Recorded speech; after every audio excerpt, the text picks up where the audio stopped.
what's up guys? My name is Zach and today I am driving a 1994 Nissan Leopard J Ferie. Up front is a 3.0 liter V6 and down below is a 4-speed automatic transmission. Now I am super excited to be driving this Nissan Leopard for two reasons. First of all, it's an import from Japan and a very rare one at that. This was kind of an average car and so we don't really see these imported to the US a whole lot because they're really not that special of a car, but when they are so rare and not imported, they then become special. So this is a very special car in my opinion. But the second reason is the fact that this car kind of flopped in the market. We got it here as the Infiniti J30, and so we'll be talking about both of those vehicles here today. But if you would like to submit your own vehicle, you can head on over to my website, zackpradel.com/submit.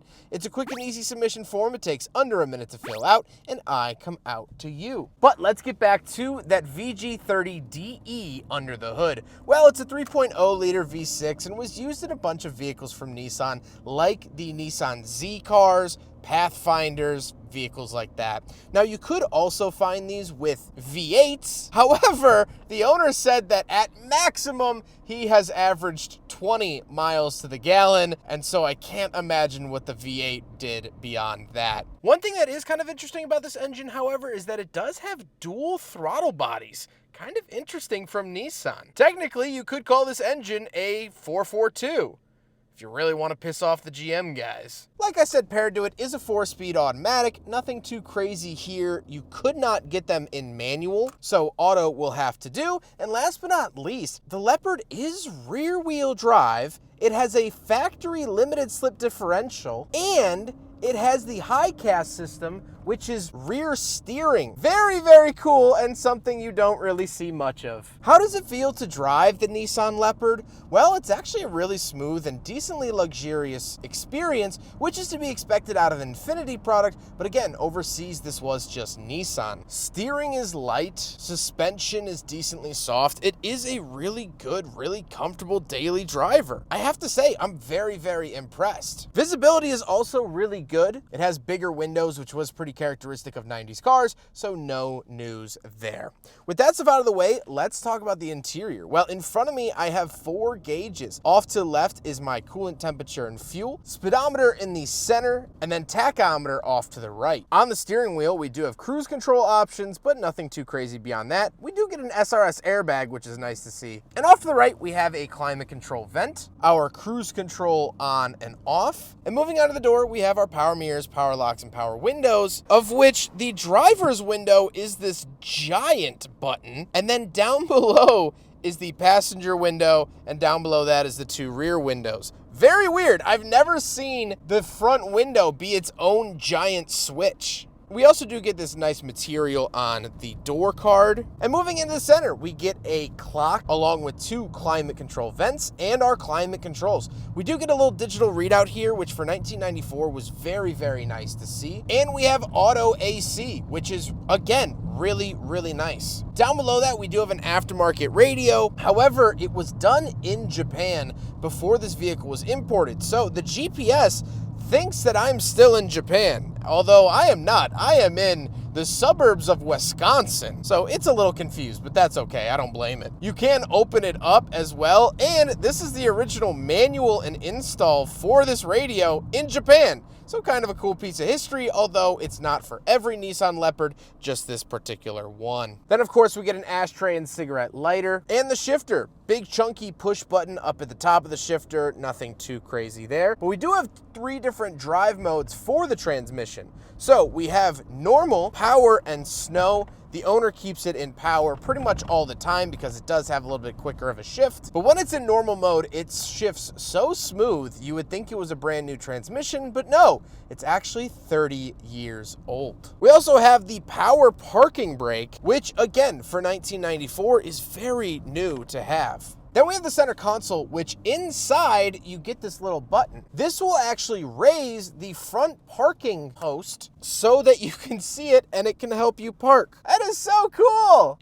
And actually, really honestly, very helpful. And of course, the Nissan Leopard J Ferie does not have any cup holders, so unfortunately it fails the big friggin' bottle test.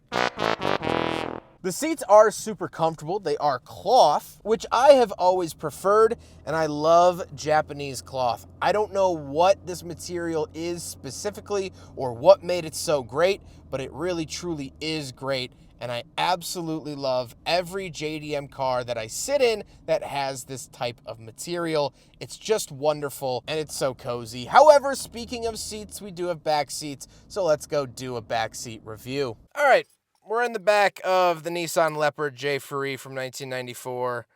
It's not good back here. I can't even really get my knee past the back of this seat. It's not good. And this is with the seat in my driving position. People always get mad that I get in on the driver's side, but I want to see if I'm going to drive someone around in this car, can they fit behind me? The short answer is not really. What the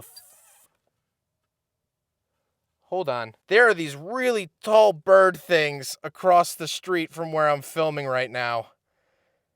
I don't know what they are. They kind of spook me out if I'm being honest with you. All right.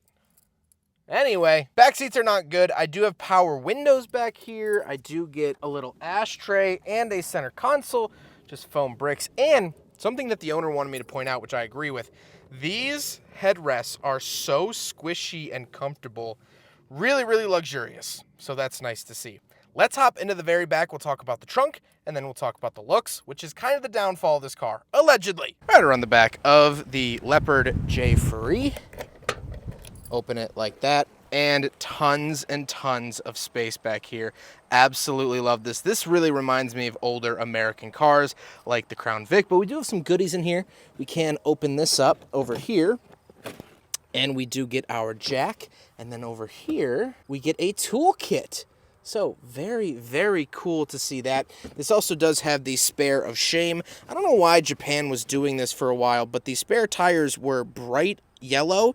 I actually believe the reason was to guilt owners into getting their tire changed after getting a flat and not driving around on an unsafe tire.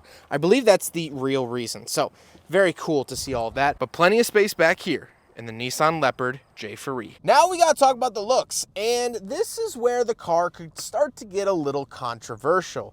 First of all, I love the look of it. It is very blobby and looks more late 90s than early 90s. I think they were a little bit ahead of their game. But this car was actually designed by Jerry Hirschberg, who was an American designer that also did the 1971 Buick Riviera boat tail, the Nissan Pulsar NX, Nissan hardbody pickup, and the Nissan Xterra, just to name the cars that I've filmed. But the cars I don't have footage of that he's also done was the 2000 Maxima, 2000 Sentra, 2004 Maxima, 1985 Pathfinder, 1968 Pontiac GTO, and 1967 Pontiac Firebird. So he was a pretty well-known and well-respected designer that got started with GM and then moved to Nissan. However, this car ended up failing, and so let's get on to my final thoughts. Let's talk about this car. This car failed. It did not do well, both here in the United States and overseas in Japan. It actually sold a lot better here in the States than it did overseas. There's a couple of theories why. First of all, the outgoing Leopard, which we got here as the Infiniti M30, was based off the Skyline platform. It was a coupe that was rear-wheel drive and sporty. Well, if you take a look at this car, it was no longer offered as a coupe. They switched it to four-door, which the Leopard had never been before. They took some of the sportiness away, and they made it blobby and round. That's like if I stopped making car reviews and just started doing watercolor paintings on the channel. Now, in its own regard, those aren't bad videos, but it's not what you came here to get. People went to the Nissan Leopard for a mix of sporty and luxury. This stripped all of it away. This looked like a grandma's car. Nissan wanted to target the Oldsmobile market. That's actually where the J Ferie comes from, because it translates in French to holiday. That's not the only reason they named it that. The holiday also gives a sort of idea of like vacation, sort of, things like that. But they tried to capture a completely different market with this car, and the switch up really annoyed people and annoyed them to the point where they didn't buy it. The other reason is that here in the US, the Infiniti brand was brand new. The M30 that came before this was their first car. And so to introduce the second car here in the States, we didn't really like it. We had better options. It's kind of quirky and weird. Infiniti still wasn't a trusted brand at the time. And although they did sell, I think around 70,000 of them,